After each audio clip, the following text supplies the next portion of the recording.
sebelum kami mulai, kami ingin menyampaikan janji-janji dari kami yang sangat asik. DNA,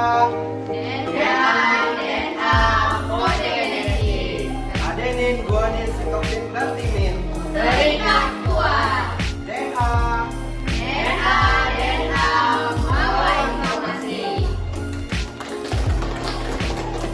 baiklah langsung saja ke materi pertama yang akan disampaikan oleh Hazelin. Kepada Hazelin dipersilakan. Baiklah, yang pertama pendahuluan. Di sini saya akan memperkenalkan yaitu DNA beserta sejarahnya. DNA atau deoksiribonukleat adalah molekul yang membawa informasi genetik dalam sebuah makhluk hidup. Sebelumnya saya akan memperkenalkan sejarah tentang DNA.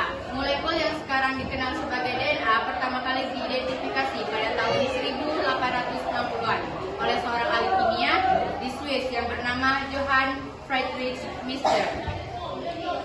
Selanjutnya, menurut salah satu para ahli yaitu Zen, molekul yang memuat seluruh instruksi genetik yang dibutuhkan oleh semua organisme dalam seluruh siklus hidupnya, yang dimana jenis asam nukleat yang memiliki kemampuan pewarisan sifat.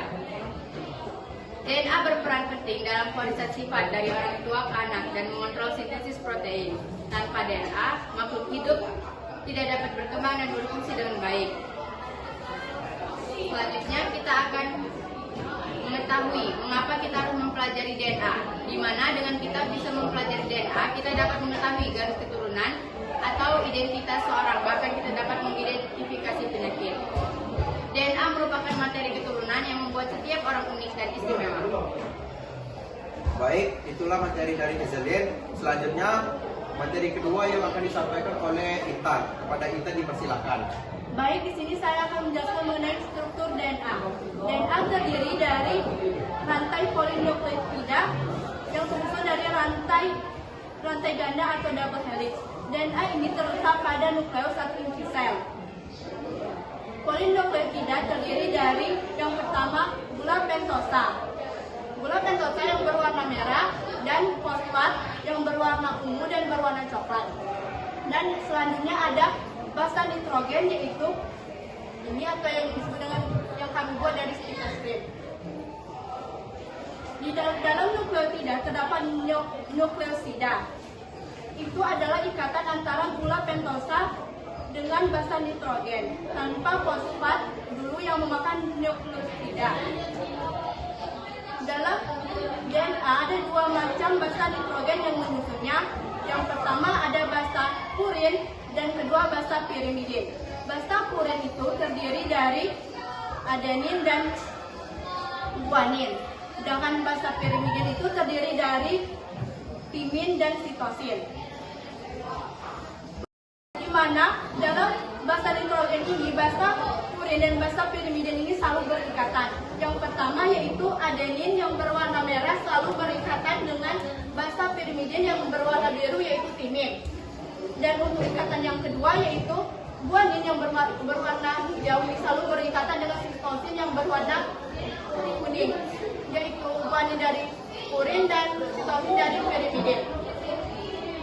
Dalam basa nitrogen ini selalu diikat dengan ikatan hidrogen.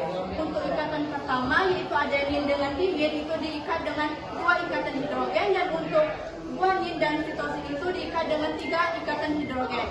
Namun ikatan hidrogen ini sangat lemah sehingga dapat digunakan dalam sintesis protein dan pembelahan sel. Terima kasih. Oke, baiklah selanjutnya materi ketiga akan disampaikan oleh Dewi. Kepada Dewi dipersilakan. 3. Proses replikasi DNA. Replikasi DNA adalah proses penggandaan DNA sebelum sel membelah. Proses ini berlangsung dalam memastikan bahwa setiap sel memiliki salinan DNA yang sama.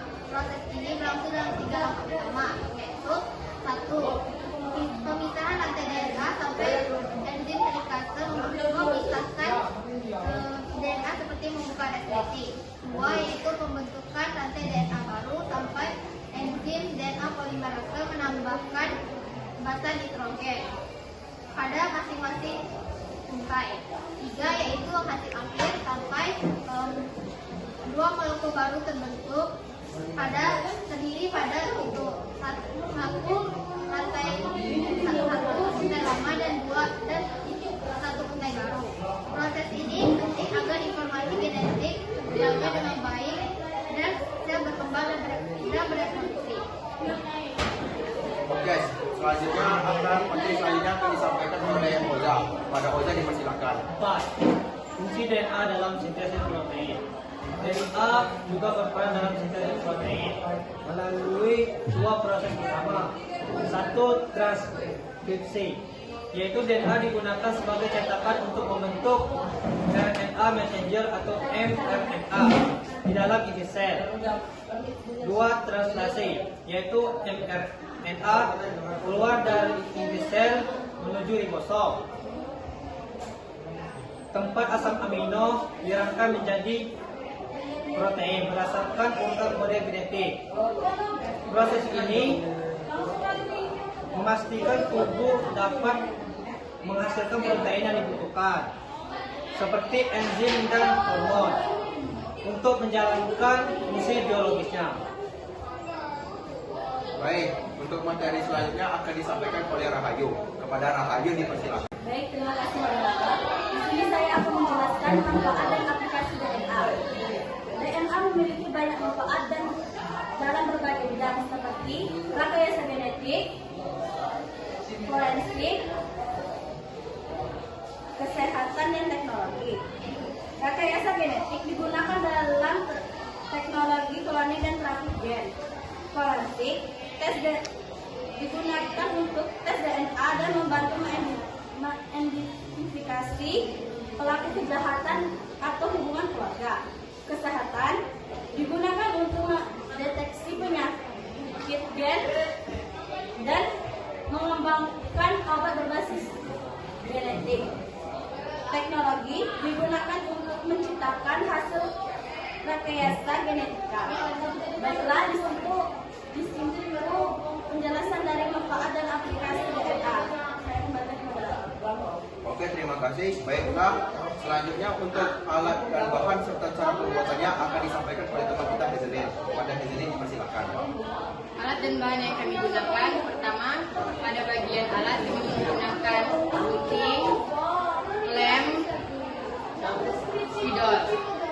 Dan bahan-bahannya kami menggunakan clay, lalu tusuk gigi, stik es krim, warna, karton, pipet panjang, tutup botol, lem tembak, serta styrofoam. Pertama, kami melakukan pembentukan pada clay sehingga clay lebih kering. Kedua, kami mewarnai stik es krim. Dan ketiga, kami melakukan pewarnaan pada tusuk gigi. Lalu kami membentuk pipet besar sebagai penyangga dan membuat penyangga dari stik es krim untuk menahan dan menopang. Lalu kami membuat alas sebagai menopang model DNA. Selanjutnya kami menyusun setelah kami mengelem. Terima kasih. Oke, itulah materi yang disampaikan oleh teman-teman kita. Selanjutnya saya akan menjelaskan kesimpulan yang mereka sampaikan dari tadi saat materi disampaikan. Oke, DNA merupakan molekul yang sangat penting dalam kehidupan, dan dengan adanya struktur helix ganda pada DNA memungkinkan untuk menyimpan dan menyalin informasi genetik yang sangat akurat. Dan selanjutnya replikasi dan sintesis protein memastikan sel-sel pada DNA berkembang dengan baik. Selanjutnya DNA ini juga merupakan teknologi yang sangat membantu dalam berbagai bidang. Yang pertama yaitu kesehatan, yang kedua forensik, dan yang ketiga bioteknologi. Dengan adanya model DNA ini, kami harap kami dapat menyampaikan informasi dengan baik dan lebih rinci, dan memberikan kalian informasi yang tentang yaitu struktur dan penjelasan. Oke, itu saja dari kami. Sekian, terima kasih. Wassalamualaikum warahmatullahi wabarakatuh.